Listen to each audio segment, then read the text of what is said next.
hal-hal yang penting saja yang ditekankan. Itu seperti itu. Silakan untuk kelompok rawat inap.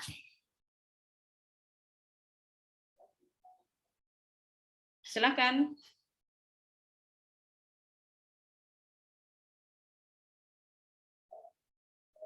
Ini masih banyak yang di room ya? Halo? Iya, Prof. Gitu, Prof. Ya, saya lihat room 1 masih 7 orang, room 2 masih 8 orang, room 3 juga masih 6, room 4 masih 9. Silakan di-invite untuk bergabung kembali.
Oke, silakan dimulai untuk kelompok rawat inap.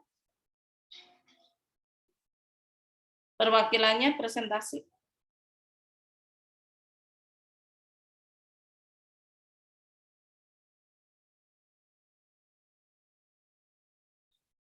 Halo? Iya, Prof. Ya, silakan. Aku yang share screen ya?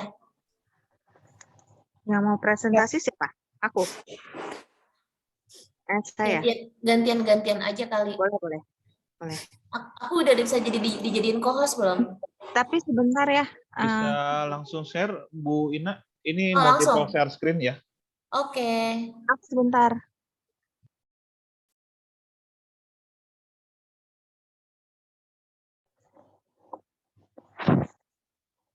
Pakai suara doang nggak apa-apa ya? Takutnya ini sinyalnya kurang bagus di sini. Ya, silakan dimulai saja. Siapa yang share screen, kemudian siapa yang membacakan. Poin-poinnya saja ya, tidak usah satu persatu. Nanti saya akan cut. Baik, Prof. Baik, Prof. Terima kasih.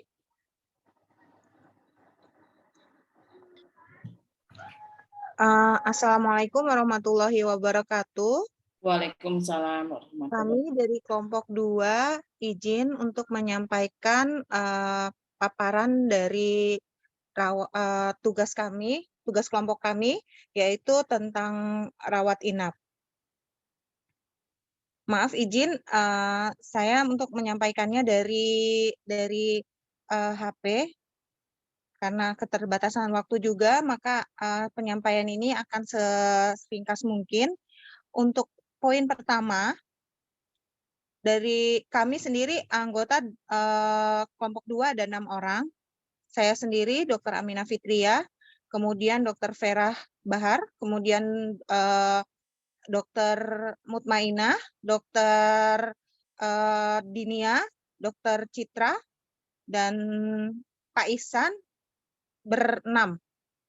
Izin untuk menyampaikan, telusuri di ruang unit standar TKRS 3.1.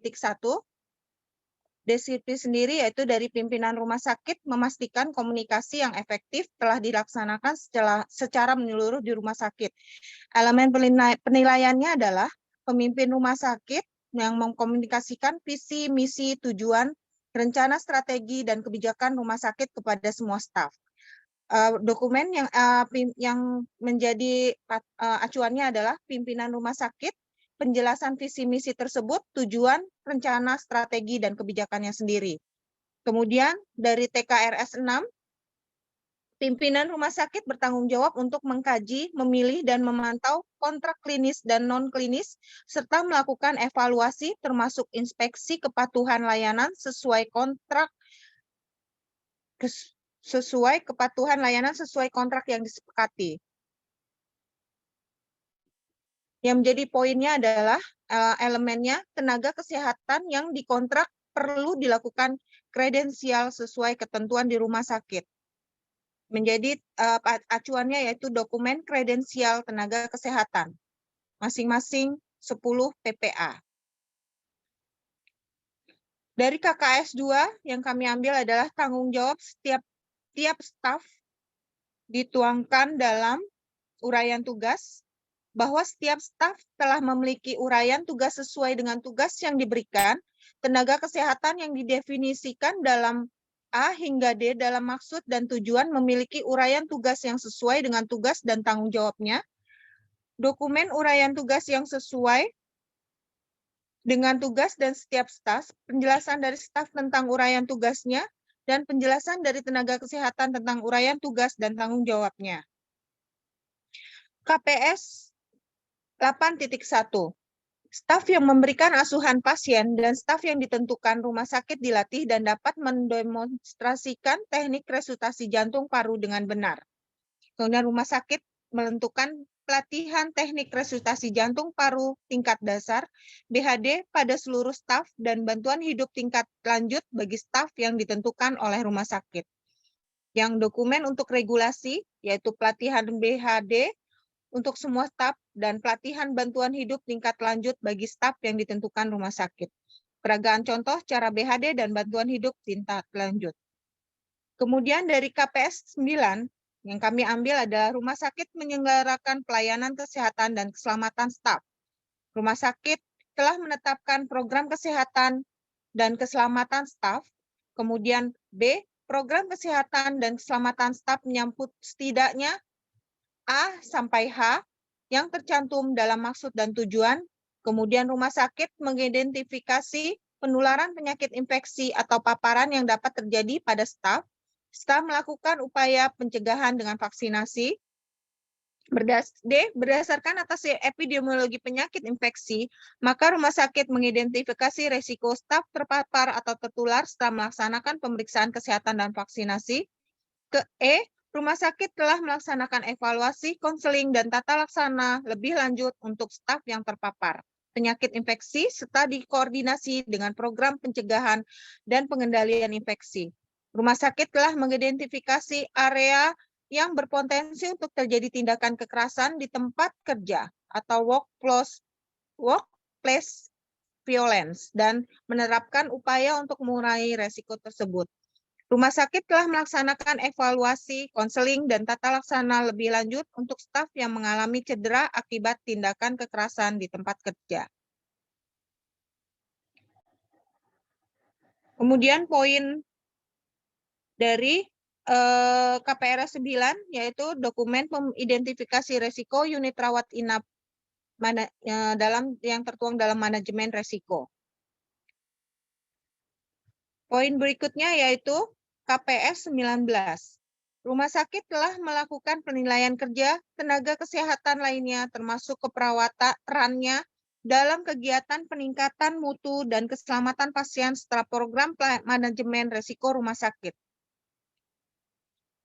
Poin yang kami pilih adalah pimpinan rumah sakit dan kepala unit telah berlaku adil ketika ada temuan dalam kegiatan peningkatan mutu, laporan insiden keselamatan pasien atau manajemen risiko tercantum dalam laporan insiden. Kemudian dalam telusur pasien berdasarkan PP kami ambil dalam PP 1, yaitu semua pasien yang dirawat di rumah sakit diidentifikasi kebutuhan perawatan kesehatannya. Yang kami ambil adalah poin A, yaitu rumah sakit menetapkan regulasi tentang pengkajian awal dan pengkajian ulang medis dan keperawatan unit gawat darurat, rawat inap, dan rawat jalan. Kemudian poin B, rumah sakit menetapkan isi minimal pengkajian awal meliputi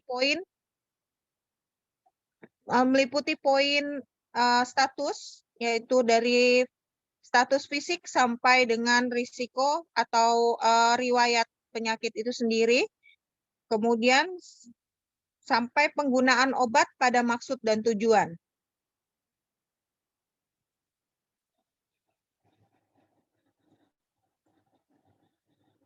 Poin C, hanya PPA yang kompeten diperbolehkan untuk melakukan pengkajian sesuai dengan ketentuan rumah sakit. Dan poin D, perencanaan pulang yang mencakup identifikasi kebutuhan khusus dan rencana untuk memenuhi kebutuhan tersebut disusun sejak pengkajian awal.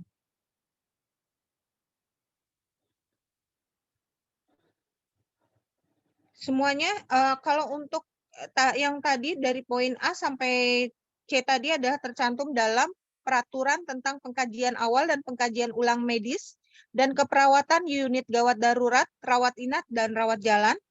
Kemudian yang B, berdasarkan dari peraturan tentang penetapan isi minimal pengkajian awal, meliputi status fisik, psikososial, spiritual, ekonomi, riwayat kesehatan pasien, riwayat alergi, pengkajian nyeri, risiko jatuh, pengkajian fungsional, risiko nutrisional, kebutuhan edukasi, perencanaan pemulangan pasien, dan planning untuk riwayat penggunaan obat. Untuk poin C sendiri, berdasarkan peraturan tentang PPA yang berkompeten melakukan pengkajian awal dan pengkajian ulang medis dan keperawatan di unit gawat darurat, rawat inap, dan rawat jalan. Untuk selanjutnya, mungkin saya akan dilanjutkan oleh teman saya, oleh Dr. Citra. Jin teh, saya tentang MR-MIC. Oh, MR-MIC ya? Iya. Yang ini tentang apa tadi? Sudah sampai? Oh ya. Masih saya lanjutkan mungkin ya. Untuk PP 1.1, kebutuhan medis dan keperawatan pasien diidentifikasi berdasarkan pengkajian awal. Pengkajian awal medis dan keperawatan termasuk di dalam riwayat kesehatan, pemeriksaan fisik, dan beberapa pengkajian lainnya yang dibutuhkan sesuai kondisi pasien, dilaksanakan dan didokumentasikan dalam kurun waktu 24 jam pertama sejak pasien masuk rawat inap, atau lebih awal bila diperlukan sesuai dengan kondisi pasien. Poin B, pengkajian awal medis menghasilkan diagnosa medis yang mencakup kondisi utama dan kondisi lainnya yang membutuhkan tata laksana dan pemantauan. Poin C, pengkajian awal keperawatan menghasilkan kebutuhan asuhan keperawatan, intervensi, atau pemantauan pasien yang spesifik. Poin E, pengkajian medis yang dilakukan sebelum masuk rawat inap atau sebelum pasien menjalani prosedur di layanan rawat jalan rumah sakit harus dilakukan dalam waktu kurang sama dengan 30 hari sebelumnya. Jika lebih dari 30 hari, maka harus dilakukan pengkajian ulang. Poin F, hasil dari seluruh pengkajian yang dikerjakan di luar rumah sakit ditinjau dan atau diverifikasi pada saat masuk rawat inap atau sebelum tindakan di unit rawat jalan. Untuk poin A sendiri, yang diambil adalah dari peraturan tentang dan pendokumentasian pengkajian pelaksanaan awal medis dan keperawatan rawat inap dalam kurun waktu 24 jam.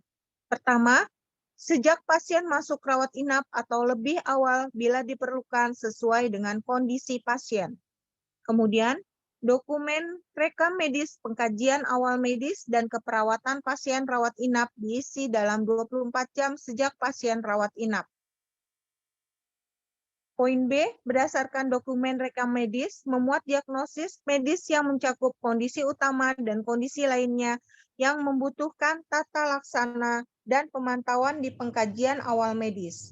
Poin C, dokumen rekam medis memuat kebutuhan asuhan keperawatan, intervensi, atau pemantauan pasien yang spesifik di pengkajian awal keperawatan. Poin E, peraturan tentang pengkajian awal medis dilakukan dalam waktu kurang atau sama dengan 30 hari sebelumnya. Jika lebih dari 30 hari, maka harus dilaksanakan pengkajian ulang. dokumen rekam medis pengkajian awal ulang untuk pasien rawat inap yang lebih dari 30 hari. Poin F, dokumen rekam medis memuat verifikasi pasien pengkajian awal medis dikerjakan di luar rumah sakit.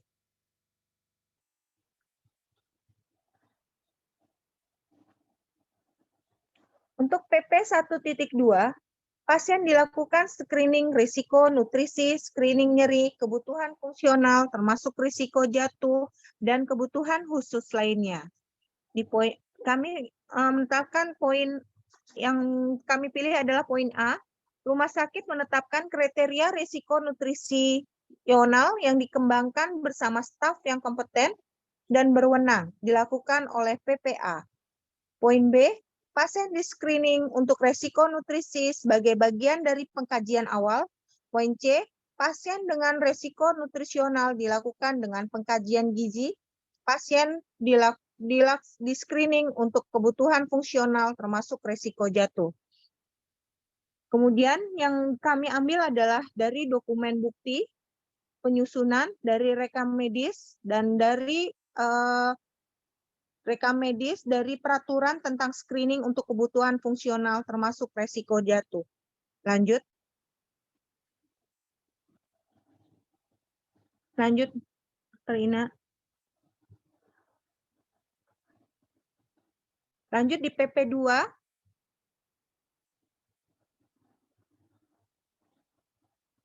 Rumah sakit melakukan pengkajian ulang bagi semua pasien dengan interval waktu yang ditentukan untuk kemudian dibuat rencana asuhan lanjutan. Kami pilih di poin A, rumah sakit melaksanakan pengkajian ulang, DPJP, perawatan, dan PPA lainnya untuk menentukan rencana asuhan lanjutan. Kemudian poin B, terdapat bukti pelaksanaan pengkajian ulang medis dilaksanakan minimal 1 kali sehari, termasuk akhir minggu, atau libur untuk pasien akut.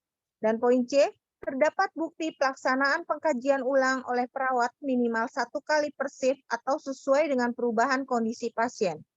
Terdapat bukti pengkajian ulang oleh PPA lainnya dilaksanakan dengan interval sesuai dengan regulasi rumah sakit. Yang menjadi patokan kami dari poin A, B, C, D adalah di poin A tentang peraturan, baik itu tentang peraturan pengkajian ulang oleh DPJP, perawat, dan PPA, kemudian dokumen rekam medis yang memuat pengkajian ulang medis. Nah, lanjut Mbak Dr. Ina. Kemudian dokumen rekam medis yang memuat pengkajian ulang keperawatan yang dilaksanakan minimal 1 kali per shift. Lanjut. Serta dokumen rekam medis yang memuat pengkajian ulang PPA lainnya yang dilaksanakan dengan interval sesuai regulasi rumah sakit. Berdasarkan PPA lainnya. Bu Aminah. Ya, siap. Bu Aminah, PAP 1 dilanjut sama Bu Rizka, Bu Aminah. Baik, baik. Ya, rumah sakit, PPA lainnya, apoteker, dietiazem, perawat, anestesi, dan lain-lain. Ya, selanjutnya akan dilanjutkan oleh teman saya. Baik, saya lanjutkan. Untuk PAP 1.1,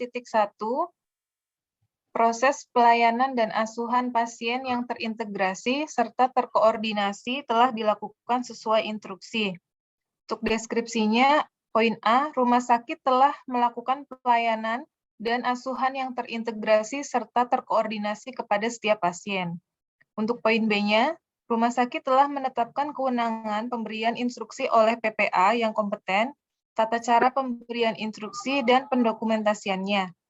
Poin C, permintaan pemeriksaan laboratorium dan diagnostik imaging harus disertai indikasi klinis apabila meminta hasilnya berupa interpretasi.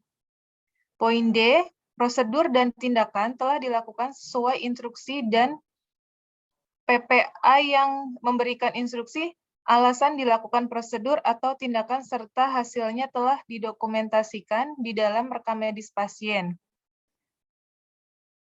Kemudian, deskripsinya dokumentasi rekam medis pelayanan terintegrasi, dokumen SPK dan RKK dokumen form permintaan pemeriksaan laboratorium dan diagnostik imaging ada indikasi klinis.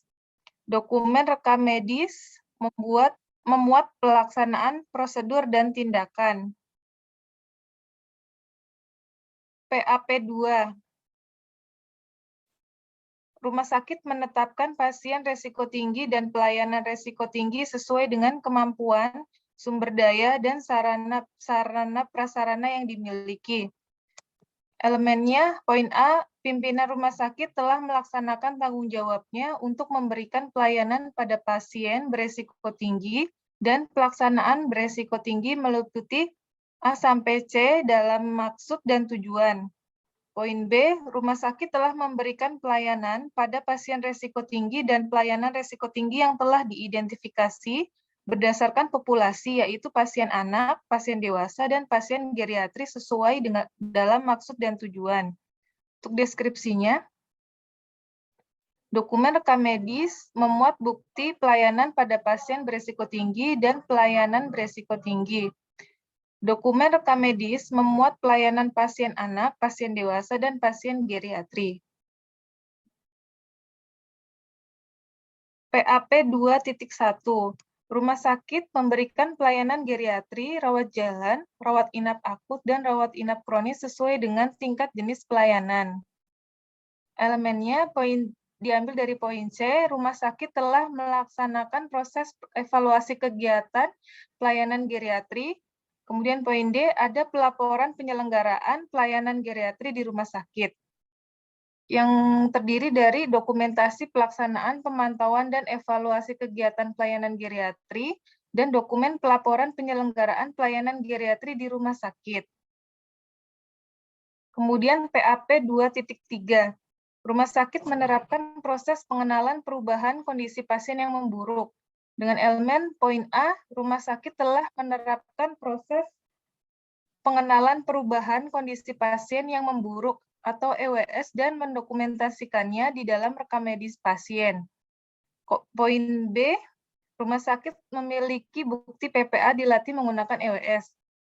Kemudian deskripsinya penjelasan tentang peraturan penerapan EWS di rumah sakit dan dokumen rekam medik yang membuat EWS. Dokumentasi pelaksanaan pelatihan penggunaan EWS. Selanjutnya PAP 2.4, pelayanan resusitasi tersedia di seluruh area rumah sakit. Poin A-nya, pelayanan resusitasi tersedia selama 2 area rumah sakit. Untuk poin B, peralatan medis untuk resusitasi dan obat untuk bantuan hidup dasar dan lanjut terstandar sesuai dengan kebutuhan populasi pasien. Poin C, di seluruh area rumah sakit, bantuan hidup dasar diberikan segera saat dikenali henti jantung paru dan bantuan hidup lanjut diberikan kurang dari 5 menit. Poin D, staf diberi pelatihan pelayanan bantuan hidup dasar atau lanjut sesuai dengan ketentuan rumah sakit. Deskripsinya, untuk poin A, dokumen berupa daftar peralatan medis dan obat-obatan untuk resusitasi. Dan yang B, peralatan dan obat-obatan sesuai dengan daftar. PAP 3, rumah sakit memberikan makanan untuk pasien rawat inap dan terapi nutrisi terintegrasi untuk pasien dengan risiko nutrisional. Untuk poin A-nya, berbagai pilihan makanan atau terapi nutrisi yang sesuai untuk kondisi, perawatan, dan kebutuhan pasien tersedia dan disediakan tepat waktu. Poin B-nya, sebelum pasien rawat inap diberi makanan, terdapat instruksi pemberian makanan dalam rekam medis pasien yang didasarkan pada status gizi dan kebutuhan pasien. Poin C-nya, untuk makanan yang disediakan keluarga, edukasi diberikan mengenai batasan-batasan diet pasien dan penyimpanan yang baik untuk mencegah kontaminasi. Poin D-nya, memiliki bukti pemberian terapi gizi terintegrasi berupa rencana pemberian dan evaluasi pada pasien risiko gizi. Yang E, pemantauan dan evaluasi terapi gizi dicatat di rekam medis pasien. Dari poin tersebut terdapat deskripsi berupa dokumen berupa daftar pilihan makanan atau terapi nutrisi yang sesuai untuk kondisi perawatan dan kebutuhan pasien dan disediakan tepat waktu. Dokumen rekam medis memuat instruksi pemberian makanan berdasarkan pada status gizi dan kebutuhan pasien. Dokumen rekam medis memuat bukti edukasi tentang batasan diet pasien dan makanan yang dibawa keluarga dan penyimpanannya. Dokumen rekam medis memuat pemberian terapi gizi terintegrasi pada pasien resiko gizi. Selanjutnya PAP 4 akan disampaikan oleh teman saya, Bapak Ihsan.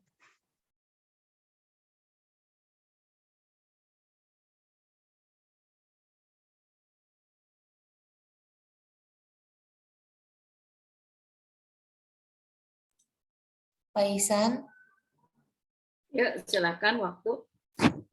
Baik, saya akan melanjutkan untuk standar pasien. Standar PAP 4, pasien mendapatkan pengelolaan nyeri yang efektif dengan EP. Rumah sakit memiliki proses untuk melakukan screening, pengkajian, dan tata laksana nyeri meliputi poin A hingga E. Ini untuk telusur ke lapangannya, dokumen rekam medis yang memuat pemberian edukasi mengenai kemungkinan adanya nyeri dan pilihan tata laksananya diberikan kepada pasien yang menerima terapi. Lalu dokumen yang disiapkan adalah dokumen rekam medis memuat tentang edukasi mengenai pengelolaan nyeri sesuai latar belakang agama, budaya, nilai-nilai yang dianut. Lanjut.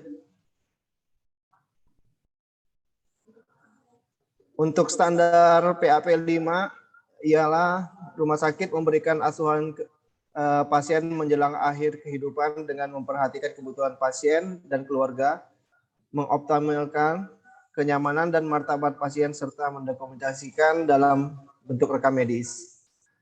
Elemen penilaiannya, rumah sakit menerapkan pengajian pasien menjelang akhir kehidupan dan dapat dilakukan pengkajian ulang dengan memperhatikan poin 1 hingga 9.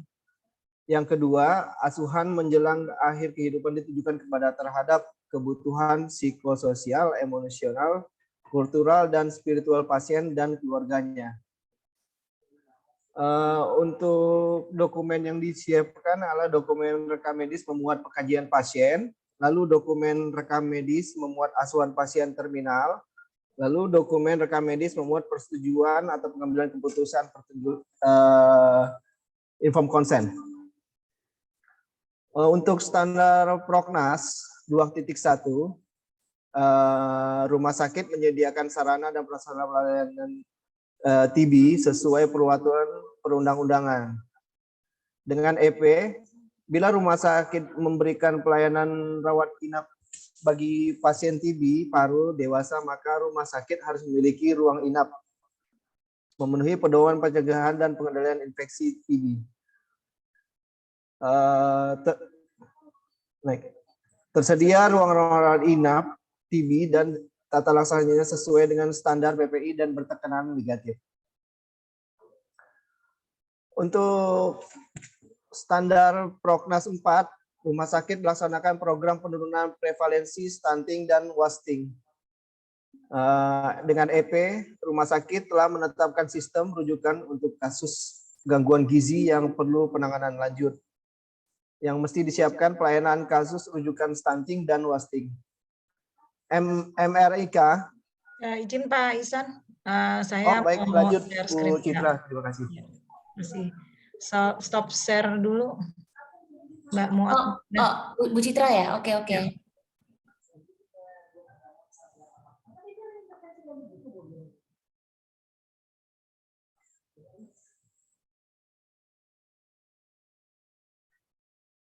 Apakah sudah terlihat? Halo? Belum. Sudah terlihat? Belum ada, dokter. Udah. Udah. Oke. Saya lanjutkan. MIK 1, rumah sakit menetapkan proses manajemen informasi untuk memenuhi kebutuhan informasi internal maupun eksternal. Untuk elemen penilaiannya adalah proses yang diterapkan sesuai dengan, kami memakai elemen penilaian C karena sesuai dengan unit pelayanan rawat inap, yaitu proses yang diterapkan sesuai dengan ukuran rumah sakit, kompleksitas layanan, ketersediaan staf terlatih, sumber daya teknis, dan sumber daya lainnya. Untuk deskripsinya adalah penjelasan tentang proses pengelolaan informasi sesuai dengan kebutuhan yang dikaitkan dengan ukuran rumah sakit, kompleksitas layanan, ketersediaan staf, terlatih, sumber daya teknis, dan sumber daya lainnya. Dan juga deskripsinya melalui pengamatan kelengkapan dokumen, proses pengelolaan informasi. Kemudian yang sesuai dengan MRMIK 2 di unit layanan rawat inap. Maaf, izin kelewat. Seluruh komponen dalam rumah sakit termasuk pimpinan rumah sakit, PPA, kepala unit klinis atau non-klinis, dan staf dilatih mengenai prinsip manajemen dan penggunaan informasi. Kami menggunakan elemen penilaian A, yaitu terdapat bukti PPA, pimpinan rumah sakit, kepala departemen, unit layanan, dan staf telah dilatih tentang prinsip pengelolaan dan penggunaan informasi sistem sesuai dengan peran dan tanggung jawab mereka. Untuk deskripsinya terdapat penjelasan tentang prinsip pengelolaan dan penggunaan informasi sistem sesuai dengan peran dan tanggung jawab mereka.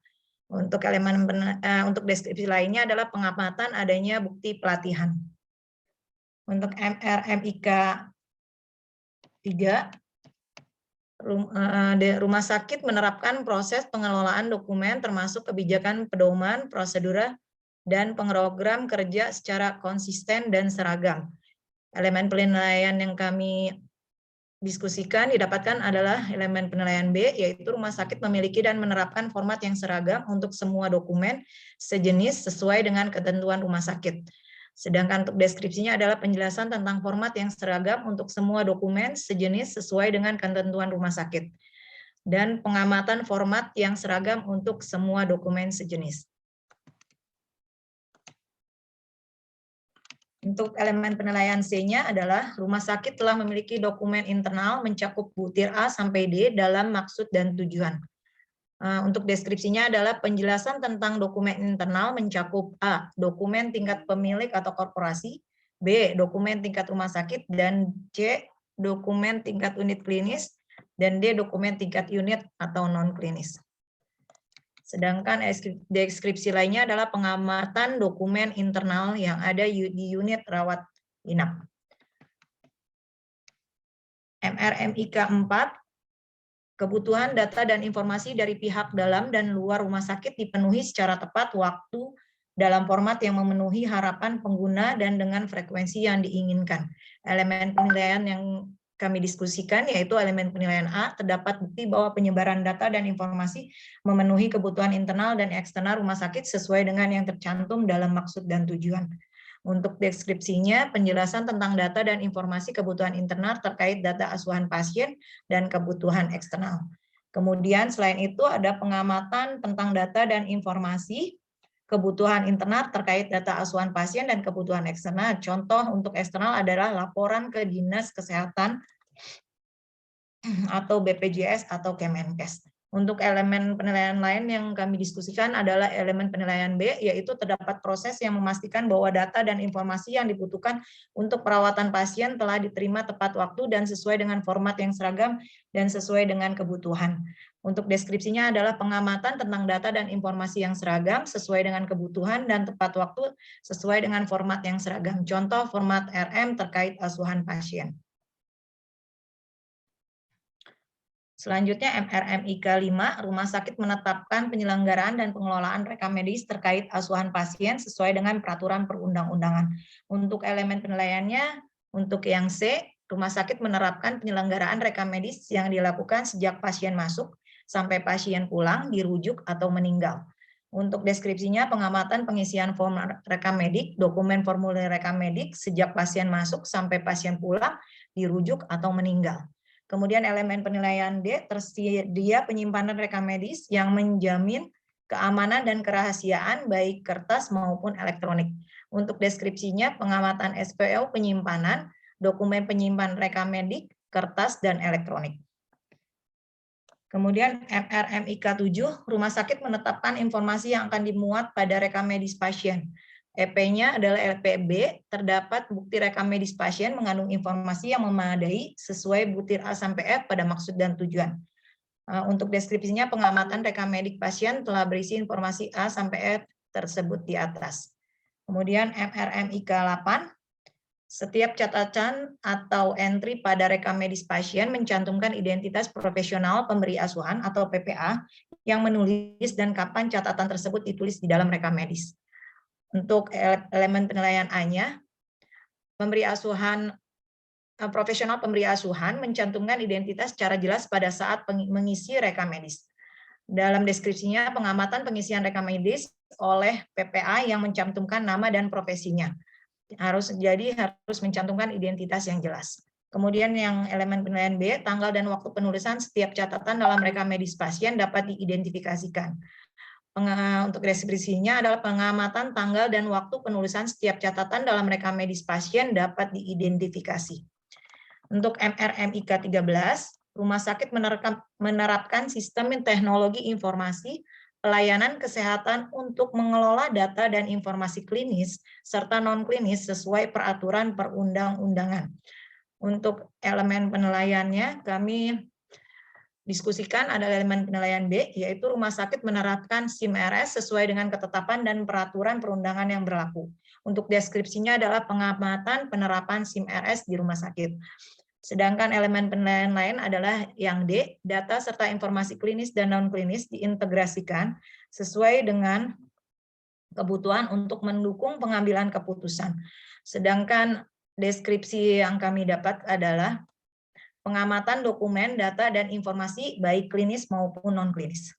Kemudian dalam MRMIK 13.1, rumah sakit mengembangkan memelihara dan menguji program untuk mengatasi waktu henti atau downtime dari sistem data, baik yang terencana maupun yang tidak terencana. Elemen penilaiannya adalah yang B, yaitu staf dilatih dan memahami perannya di dalam prosedur penanganan waktu henti sistem data atau downtime, baik yang terencana maupun yang tidak terencana. Untuk deskripsinya adalah pengamatan bukti pelatihan prosedur penanganan waktu henti sistem data. Demikian paparan yang dapat kami sampaikan dari kelompok 2 mengenai akreditasi rumah sakit. Izin, Prof, sudah dari kelompok 2, Prof. Baik, kita dapat satu kelompok ya. Semoga ini bisa menggambarkan baru sebenggal ya tentang mutu dan keselamatan pasien yang diakses melalui penilaian, elemen penilaian yang ada pada standar akreditasi. Nah, nanti yang 3 kelompok tinggal mengumpulkan termasuk yang kelompok ini, tetapi saya ingin coba menggarisbawain seperti ini. Kalau kita lihat bisnis proses dari suatu pelayanan dan asuhan, sebenarnya jangan takut kalau ada suatu proses evaluasi eksternal. Umpamakan saja mengalir dalam pelayanan dan asuhan. Sebelum melakukan pelayanan dan asuhan, yang pertama harus dimiliki adalah kebijakan. Kita punya kebijakan peraturan perundangan. Ya. Namun, kebijakan peraturan perundangan itu biasanya memayungi secara global. Itulah sebabnya biasanya rumah sakit menurunkan menjadi pedoman, panduan, dan SOP. Jadi kalau kita telusur pada contoh rawat jalan, lab, IGD, rawat inap, maka yang cara pandang kita harus sama nih antara surveyor dengan penyelenggara pelayanan dan asuhan di rumah sakit. Kita harus punya dulu kebijakannya. Jadi biasanya yang akan ditanya itu kebijakan. Kebijakan tentang pengkajian pasien, pelayanan asuhan pasien, itu utuh tuh. Kemudian ada turunannya SOP. Kalau misalnya SOP untuk transfer, untuk handover dan sebagainya, itu seperti itu yang lebih operasional. Nah, kemudian selain kebijakan tadi regulasi, kemudian pedoman, panduan, kemudian juga SOP itu akan selalu ditanya. Kemudian yang kita lihat juga adalah tentang TKRS, tata kelola rumah sakit. Tata kelola rumah sakit itu akan bicara tentang apa? Satu, tentang STOK-nya. Jadi, struktur organisasi. Kemudian, kalau sudah ada struktur organisasi, berarti kan ada ya yang menjabat gitu. Kalau di IGD, kepala unitnya siapa? Kalau sudah berbicara kepala unit, berarti pasti ada kompetensi, kualifikasi, dan kompetensi. Nah, di dalam suatu unit, kalau unit pelayanan, pasti ada PPA, profesional pemberi asuhan. Berbicara profesional pemberi asuhan, pasti harus mempunyai kompetensi yang digaransi. Maka akan ada suatu proses kredensial, baik itu untuk medis, untuk keperawatan, maupun tenaga kesehatan yang lain. Kalau kita berbicara tentang kredensial, maka yang akan kita assess adalah adanya surat penugasan klinis, kemudian rincian kewenangan klinis. Nah, itu benar-benar mengalir, pasti yang terpikirkan seperti itu. Itu baru sebagian. Kemudian yang terkait dengan setiap unit pasti yang melingkupi di manajemen itu bagaimana standar PPI-nya, kebersihannya, kemudian bagaimana tentang tidak hanya kaitannya kebersihan, tetapi dengan tata kelola, misalnya kalau di laboratorium itu bagaimana pembuangan limbah produk darah, kemudian juga pengelolaan benda tajam, jarum, dan sebagainya. Itu banyak PPI. Tentang PPI ini saya sarankan juga lihat dari regulasi PNK 27 tahun 2017. Kemudian selain PPI juga ada tentang MFK, sarana prasarananya, mau di IGD, mau di laboratorium. Kalau misalnya ada alat-alat, maka bagaimana kalibrasinya, bagaimana keakuratannya, bagaimana apakah masih beroperasi atau tidak. Kalau misalnya di IGD, termasuk juga kaitannya dengan emergency troli dan seterusnya. Nah, itu melingkupin MFK. Kemudian juga kaitannya di manajemen, juga kaitannya tentang, sebentar, tadi ada berbagai ya yang kita sudah pelajarin. Di samping MFK juga kaitannya ini ya, TKRS, KKS, termasuk tadi juga disampaikan, oh ya, tentang keselamatan kerja dan lingkungan. Itu juga pasti juga akan dikaitkan. Kemudian masuk pada asuhan, tadi sudah disampaikan setiap pasien kalau dirawat inap pasti ada pengkajian pasien. Pengkajian awalnya seperti apa? Siapa yang melakukan pengkajian awal? Medis dan keperawatan. Pengkajian awal akan menghasilkan diagnosis medis dan diagnosis keperawatan. Kemudian akan ditetapkan rencana keperawatan. Ada kurun waktu. Rencana keperawatan dan rencana medis adalah kurun waktunya 1x24 jam.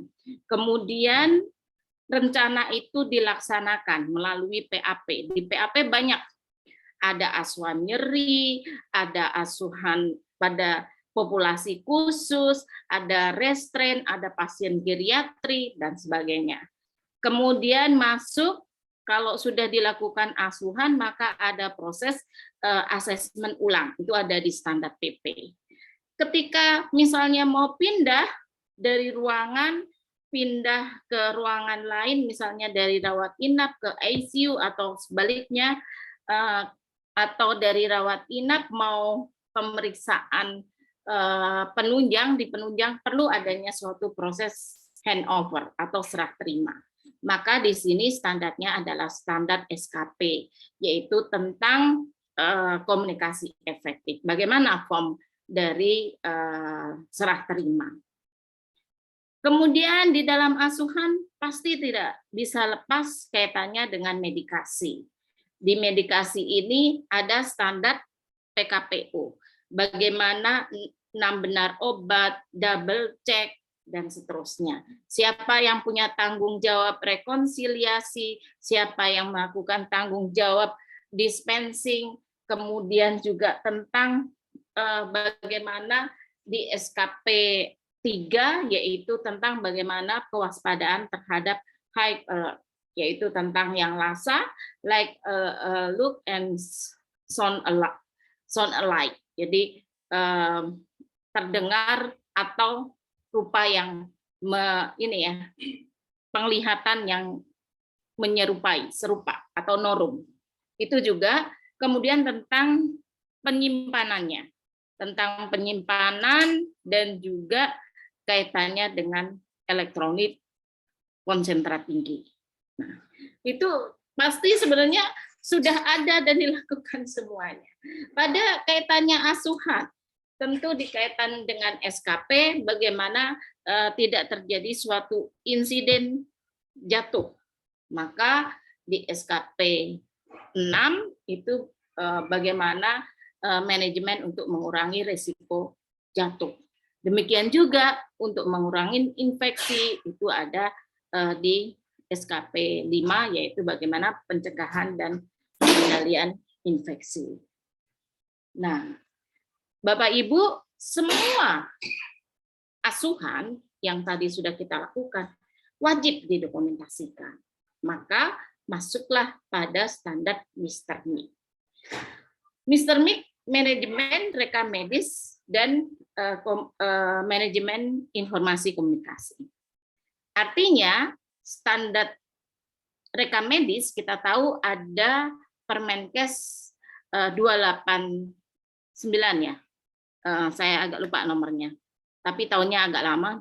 Nah, itu kita harus pahami tentang bagaimana Permenkes terkait rekam medis, siapa yang bertanggung jawab tentang pengisian, apakah misalnya ada peserta didik diperbolehkan mengisi dan sebagainya. 269 tahun 2008. Itu harus kita tahu. Apalagi kalau rumah sakit kita rumah sakit pendidikan. Hanya yang kompetenlah yang memperoleh akses dalam rekam medis. Nah, belum lagi kalau ternyata rumah sakit sudah menggunakan sistem informasi.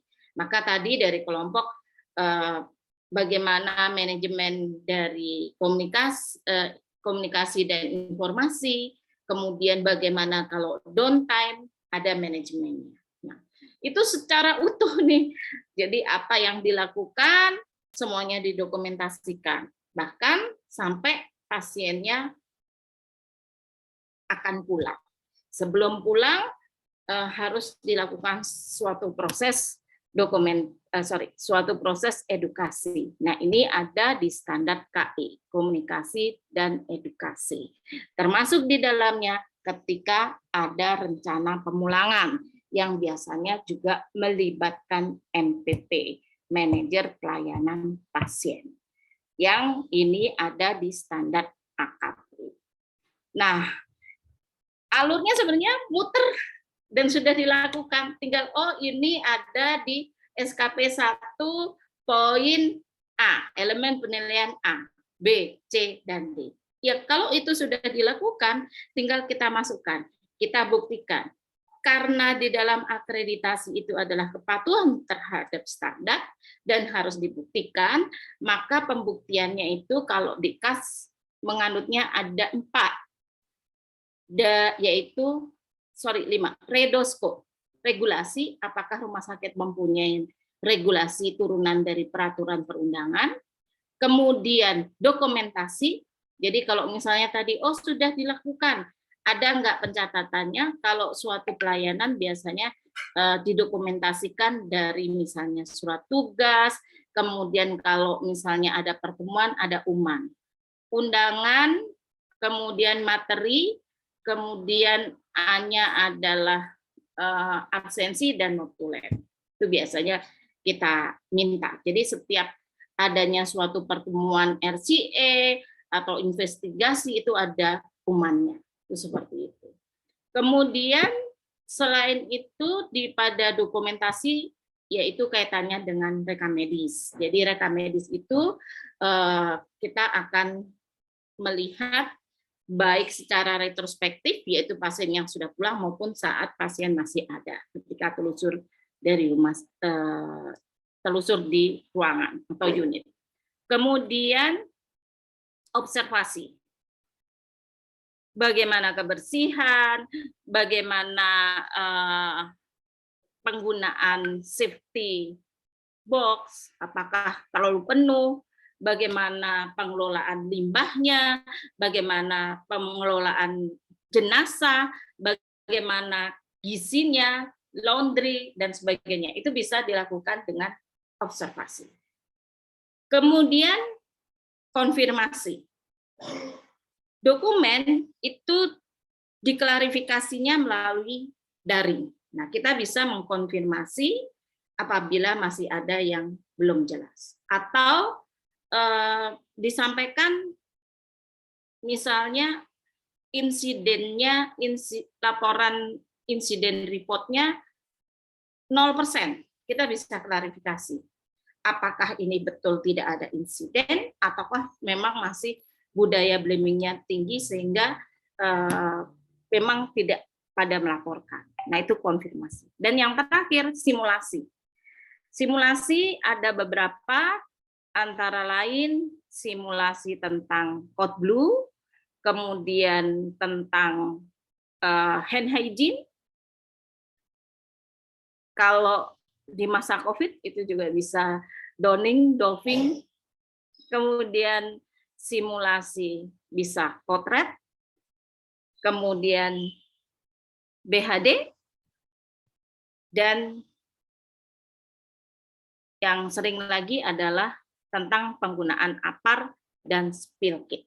Nah, itu biasanya kita minta simulasikan. Atau mensimulasikan kompetensi seorang ini admission, ketika admission, jadi di tim ini ya, di tim depan itu biasanya kita akan minta mensimulasikan bagaimana menjelaskan tentang general concern. Nah, itu biasanya seperti itu. Atau PPJA diminta mensimulasikan bagaimana cara melakukan pengkajian nyeri, itu bisa dilakukan.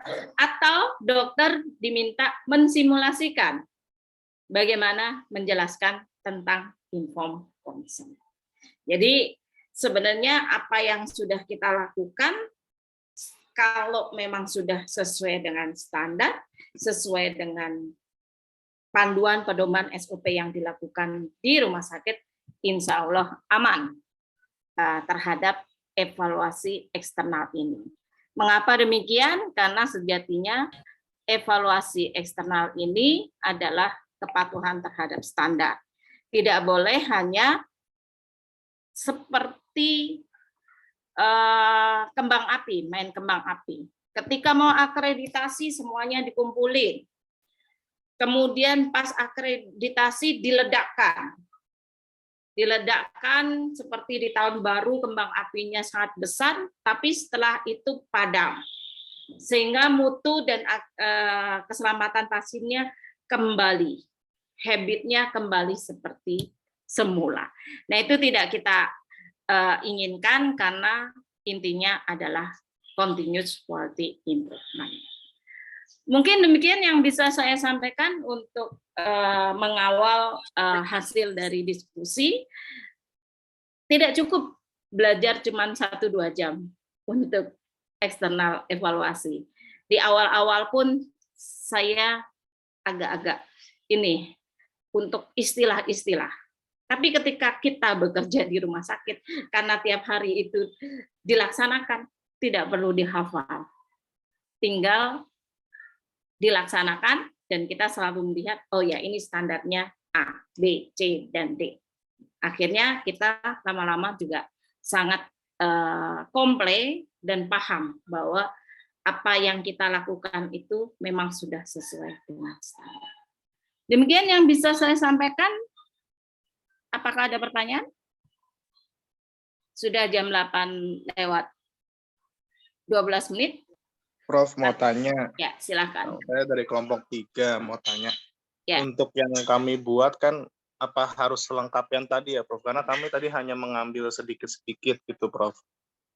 Misalnya MFK kan itu MFK ada MFK 1 sampai 10. Betul. Ini Ya. kami coba ngambil cuma yang berkaitan dengan unit yang kami bahas, laboratorium, MFK 3 kalau nggak salah, Prof. Itu pun juga analisanya tidak selengkap tadi. Itu nggak apa-apa nggak, Prof? Buat Iya, tugas kan kami, Prof? tadi di awal saya sudah sampaikan. Ini seperti uji petik, jadi sampel gitu, sampling. Tapi cara berpikirnya seperti itu. Karena waktu nggak memungkinkan, Pak. Jadi uji petiknya seperti itu, makanya saya menjelaskannya secara utuh. Jadi tidak apa-apa untuk penugasan, tetapi nanti di rumah sakit ya harus memandangnya secara utuh. Di lab itu dari mulai alat yang bergerak, habis pakai, dan sebagainya. Kemudian kalau misalnya ada beberapa yang menggunakan KSO ya, jadi nanti akan terhubung nih dengan TKRS, karena pasti akan ada kontrak gitu. Jadi antara MFK dengan TKRS itu pasti terhubung. Gitu. Itu alatnya, bahwa alat ini harus dilakukan pemeliharaan, kalibrasi, kemudian berikutnya kaitannya dengan PPI, bagaimana desinfeksinya dan sebagainya. Nah, nyambung lagi dengan PPI. Itu seperti itu. Jadi betul, memang tadi hanya sebagian, tetapi untuk latihan uji petiknya adalah seperti itu. Tidak apa-apa, tapi secara utuh nanti ya nggak boleh. Makanya tadi saya sampaikan ini adalah sebagian. Sesungguhnya ya 16 bab itulah. Dan setiap bab mengandung standar dan mengandung elemen penilaian. Gitu. Nah, kenapa akhirnya seringkali ini ya di rumah sakit itu ada pokja-pokja? Ya karena nggak sanggup untuk menguasai 16 bab. Sehingga biasanya pokja ini bertanggung jawab, ayo dalamin nih HPK, dalamin nih MFK. Boleh saja seperti itu, tapi tidak boleh bekerja sendiri-sendiri. Harus ada yang menyatukan secara utuh, karena setiap standar itu saling kait-mengkait. Itu seperti itu. Itulah sebabnya sering atau yang saat ini dikembangkan adalah yang namanya asesor internal. Nah, silakan masing-masing sesuai dengan bidang atau tanggung jawabnya. Tetapi asesor internal nanti akan mengumpulkan, melihat secara utuh overview dari satu rumah sakit terhadap 16 standar ini. Demikian Pak yang bisa saya sampaikan. Makasih, Prof. Ya, oke. Oke, ada lagi? Cukup ya. Saya rasa kalau kita mendalaminya akan senang. Dan jangan pernah berpokja, lebih baik menggunakan model skenario. Dengan model skenario kita tidak melihat dari sub per sub. Yang sub per sub itu kalau nanti bekerja sendiri-sendiri nggak nyambung antara Mr. Mik. Kita masih kadang-kadang salah ucap. Dulu MIRM, sekarang Mr. Mik dengan PAP, PP, ARK, PAB, dan seterusnya. Tadi contoh nih, di rawat jalan, itu kalau ruang bedah pasti PAB banyak. Dari mulai persiapan operasi, anestesinya, prabedahnya, kemudian di OK-nya, nyambung setelah pos bedahnya. Oke, Bapak Ibu, sukses semuanya. Nanti saya kirim email saya kepada si Pen. Tidak apa yang tadi sudah dikerjakan sebagai uji petik sebagian, nanti silahkan dilengkapin karena tujuannya adalah untuk Bapak Ibu. Tidak cukup belajar hanya 1-2 jam, butuh pendalaman dan pendalaman. Oke, terima kasih untuk semuanya. Saya tutup. Prof, Ya. Nanti pengumpulannya terakhir kapan ya, Prof? Boleh besok, tidak harus hari ini. Ya. Ya, kami minta waktu untuk merapatkan dulu dokumennya. Oke, ya. Ya. Oke. Ya, terima kasih. Oke, Prof. ya kita tutup ya karena sudah lewat jamnya dengan alhamdulillah dan wassalamualaikum warahmatullahi wabarakatuh. Waalaikumsalam warahmatullahi wabarakatuh. Terima kasih, Bu. Terima kasih, Prof. Terima kasih.